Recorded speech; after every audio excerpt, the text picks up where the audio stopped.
Hello, our friends, Evolutionary Energy Arts family. Hello there. Welcome back. Welcome back, guys. So, we were doing the other video, and then we were talking about this video, actually. And again, before I get started, thank you guys for your support over on Patreon. We couldn't do it without you guys. Thank you very much. Joni Petrie, who is one of our favorites, was doing a look at a chart comparison between J.D. Vance and Donald Trump, and it was very, very interesting, to say the least.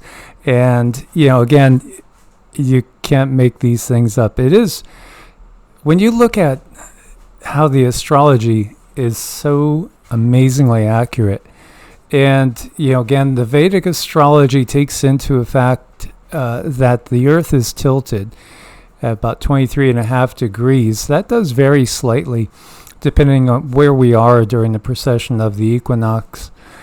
But it does take that into effect. And so everything shifts. If you're just used to Western, everything shifts. Like, for instance, you might be a what you would consider a Cancer, and then realize, no, you're actually Gemini.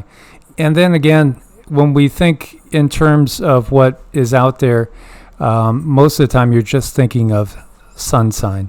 But sun sign is just a tiny little bit of information. Really, there's the ascendant, there's the moon, there's where is your Rahu Ketu axis, where are the planets and what houses, to what degree. There is so much to astrology in general, and specifically Vedic astrology, which is the more ancient astrology.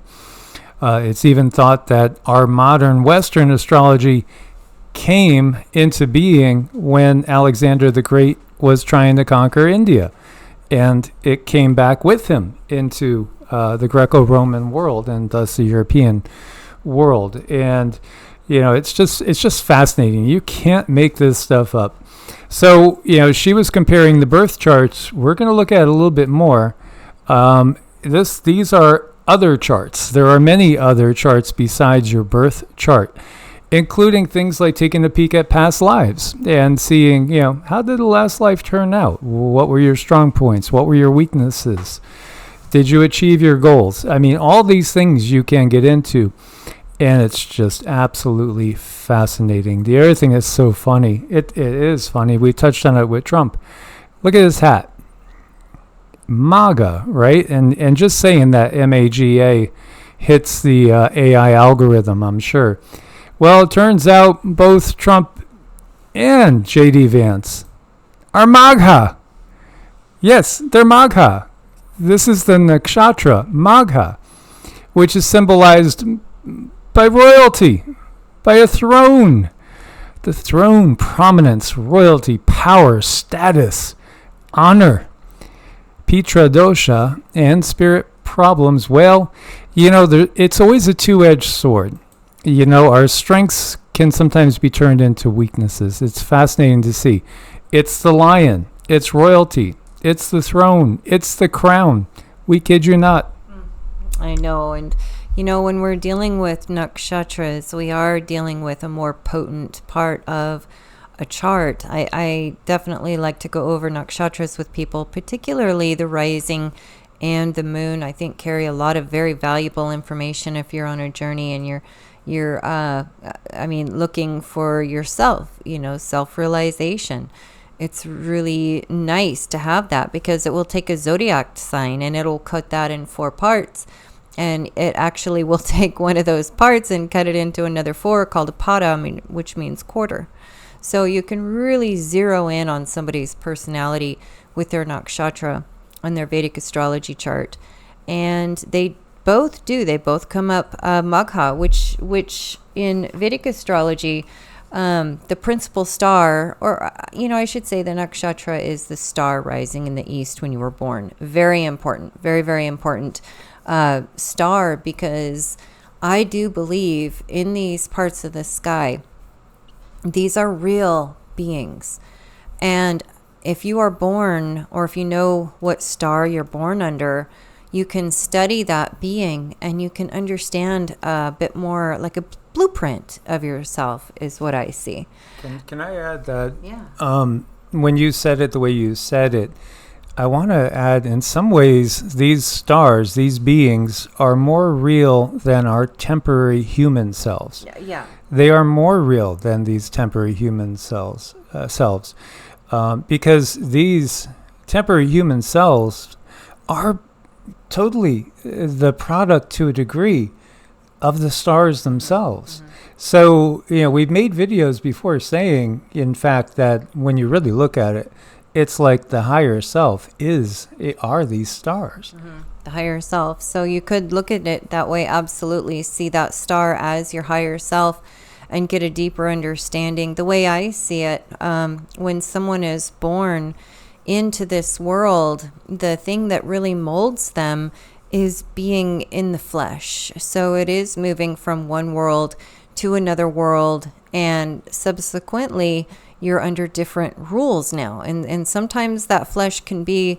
it can make you weak, it can make you strong, it can make you a lot of things, but you might be disconnected from the higher self. So I think higher self, that's important to know. Like what you were saying before, when we are out of a physical body, we are not under the sway of the stars. Right, where the magnetic charm of the stars is really different. It's a lot different. But when we are born and we come out of that womb, and no, it doesn't matter if you go through the canal or if you're cesarean section, what matters is as soon as you come into the light, under the sun and under your planets, it's like the universe takes a snapshot of you. And when you know your rising nakshatra, and that's given by the time of your birth. So I really want to stress that the time of your birth is really important because it changes quickly. But we're looking at both of them. Their principal star is Regulus, which is the heart of the lion. To me, it's a strong ticket. It's a really strong ticket. And Mike made a point of the reason Vance is on that ticket is probably because of his chart. And a Vedic astrologer looked at it and they said, boom, here's your best chance. And I believe that to the ends of the earth. I just do. And there's a lot going on. When we're looking at a nakshatra, we also look at the Gana, which is the soul. And I thought this was curious about the Gana. Explain, there's the different Ganas. Yes, there's different Ganas. There's 3 different Ganas, and there's demon, human, and divine. So when I say demon, I don't really mean demon in the Christian sense where there's 2 horns and a tail. It's more of a Davic type of energy. But his soul, humans, if you're human, you come here and you basically take things from the world, you make them better, and you give them back. And that's what humans do. They just make the world a better place. That's what they want to do. A demon is a little bit different. A demon usually has a lot of grief. A demon comes here to definitely make changes, and a demon can really go against the rules and push against laws and really shake things up. But a demon also comes here for self-improvement. They want to make something better, and I'm going to kind of tie that into his past life chart. They come here to make a change if they can, if the weakness of the flesh isn't too weak, they come here to try to make a change. And I just want to mention again, because I think there's some people saying, well, humans don't have a tendency to make things better. They have a tendency to make things worse. Well, that's because in a Kali Yuga, we're under the sway of dark demonic forces. This system is not human in nature. The system is truly demonic, the dark system that we're in. There's also a natural system matrix that we're in, which is very, very different, because that's all about spiritual growth and exploring. Mm-hmm. And the human also, it's a definition of Vedic astrology. So it's what Vedic astrology says the soul is here to do. So I'm not meaning humans in general, because a lot of humans in general, there's issues there. But the human, a soul of Vedic astrology, the Gana, And back to the demon. The thing is with the demon, there's a lot of emotional pain. They deal in a lot of emotional pain. So there's something in his life that is constantly really yammering at him, something that's constantly telling him to do better, do better, do better. And that would be with both of these men. There is emotional pain there. And they are here to try to make themselves better and do something different. So that's what I found out about his nakshatra, and that's the part that I think was really interesting, is that, yeah, there's things about him inside of his world that he doesn't like about himself, and it's very, very painful. But that pain is going to kind of exist throughout his life because he's here to make himself better. And if you don't have a constant reminder, then, you might just float away and not worry about it too much, but that's not his job. His yoni, or his primal instinct, is a rat. And, you could say it could be the rat of Ganesh.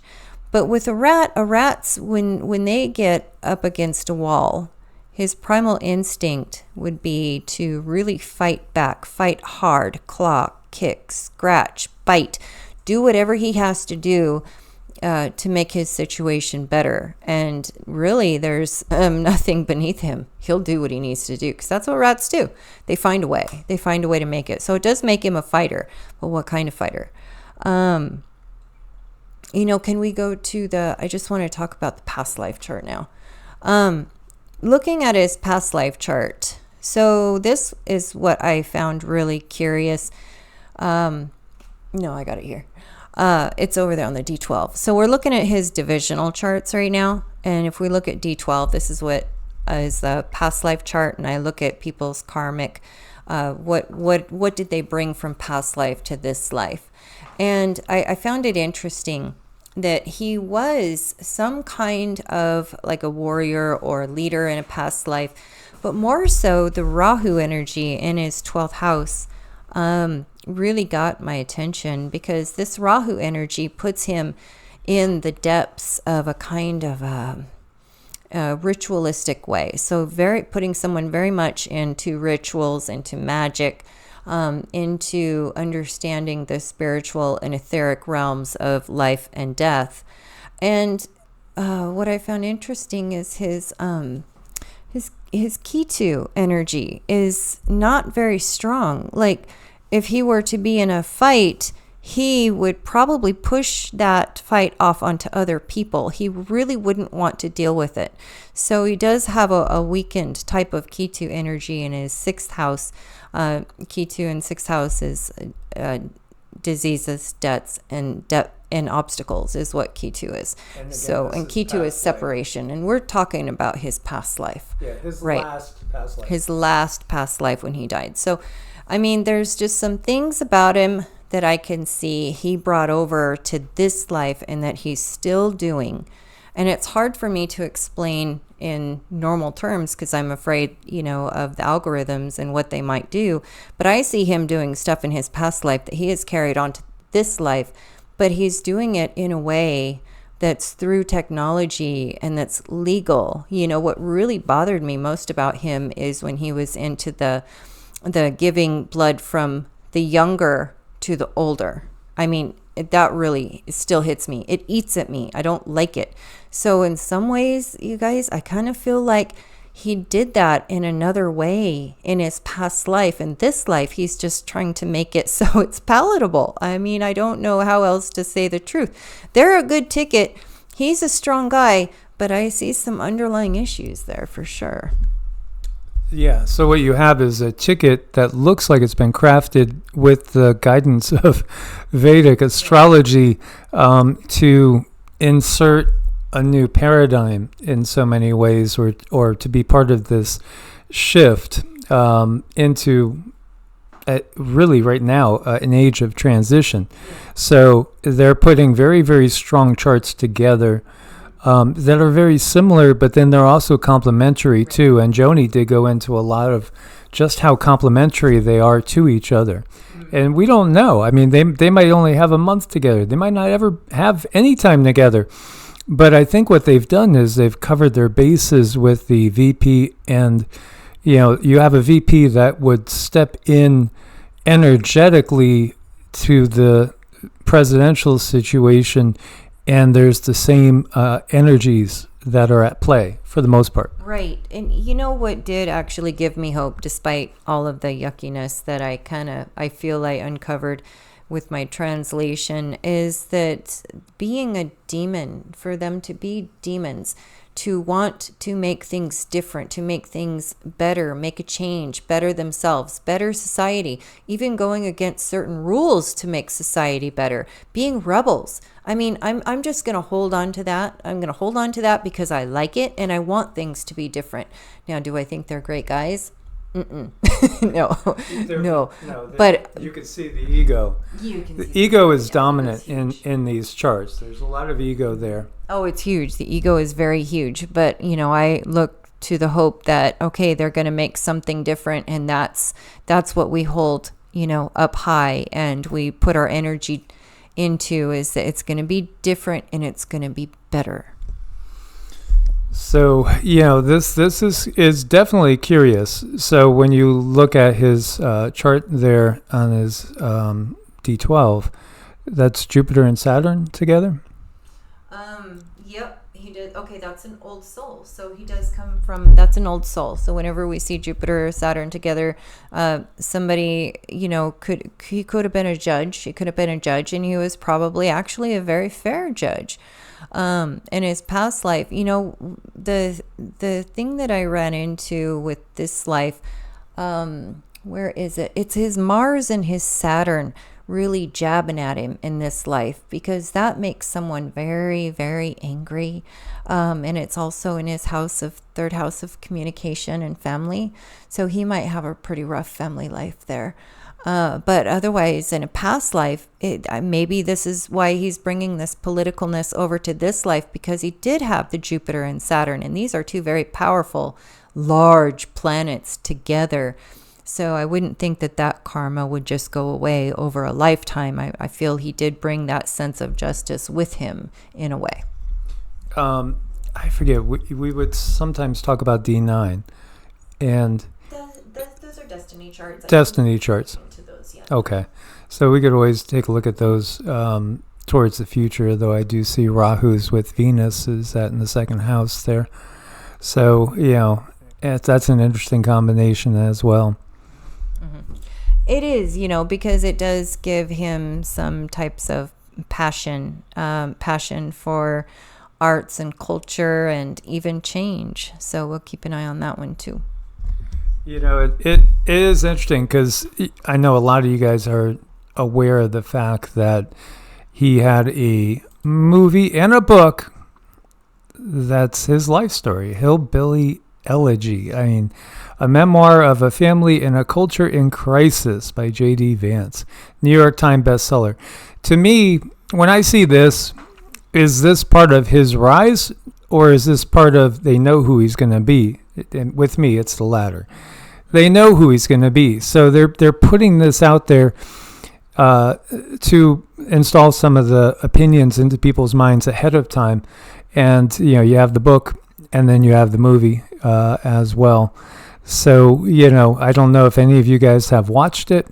According to Rotten Tomatoes, not really the best movie in the world. Again, some movies that I thought were good, they rate horrible, and vice versa. But, he's had a book out there and a movie about his life. So this is somebody of significance in the plans of this power structure and the current power structure, because I don't see where he would have gotten that out there without. Now, maybe some would view that as cynicism as you look at the real Magha coming in on the, what are they, water buffalo? Yeah, I think those are water buffalo. Those are awfully cute. It looks like those three know what's going on. But no, this was fun to do. It gives me a little deeper understanding. I can see where he's very human. He's very flawed. It seems like he is trying to do better, and that's where I'm going to keep my focus. He did put himself out there for the public to be completely filleted and for everybody to pick out everything wrong with him. But it seems like he has the skin to handle it, and we'll see how things go. I am going to just keep holding on to things are changing ever so slowly but surely, and see what happens for our future. Absolutely. We watch and see what they actually do, and that is way more important than what they say.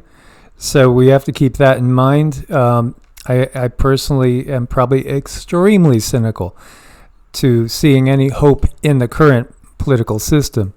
I think it has to come outside of the system. For me, the first step would be a legitimate independent party person that you could get behind if it was real legitimate and they actually had a chance to legitimately win, because we know what goes on. We understand the bigger picture with all that.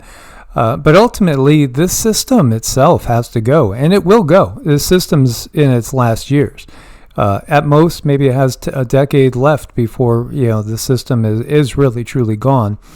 But I think aspects of that system are falling apart so fast that they can't keep up with it. And they're doing their best efforts to install what would give at least a fair portion of the population hope. That's what they want. They want you to still have hope in them, in the system. But ultimately, humanity is not free in this system.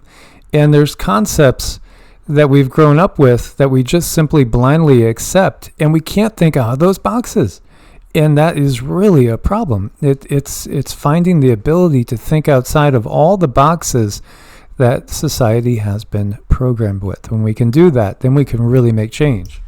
Yeah, that's a really important one. When I see people get stuck because they can't see beyond a certain aspect, or they can't see beyond certain lines, that's where the torture sets in. When I look at this ticket and I say, I have hope, what I'm meaning is I think their actions, their interactions are going to bring change. I don't hold the hope so much in them because I see a lot of ego there, but they are going to be compelled to make change. And this shows me that there's going to be something jabbing at them always for them to do something different and something better. And that they cannot help. That's not a conscious action. This is part of their chart. It's part of their walk in this life.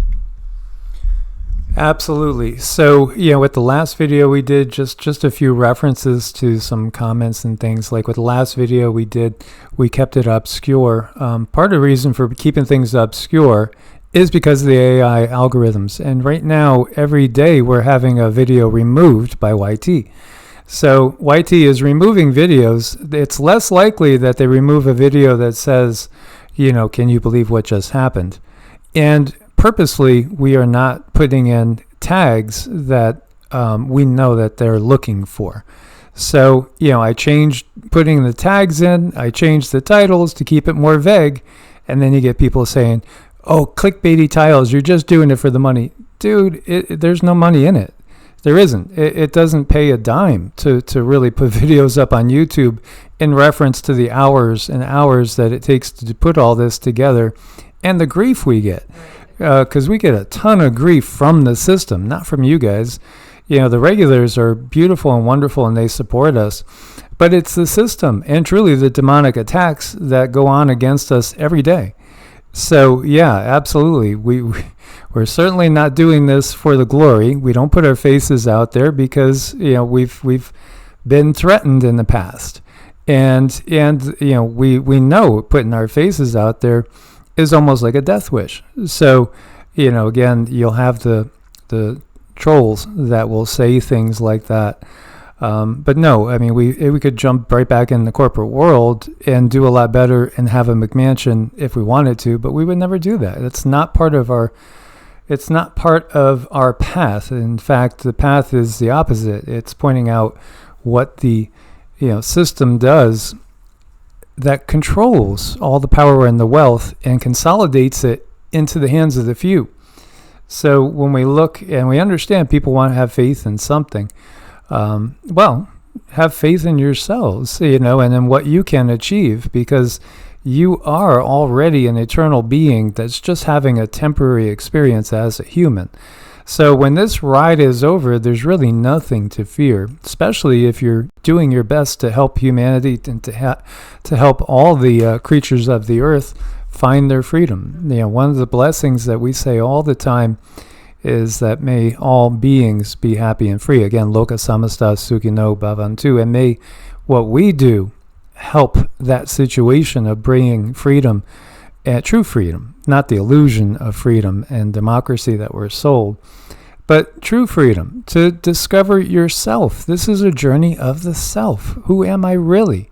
What do I really want to achieve in this world? Not what does the corporate identity want to see you achieve, or the system.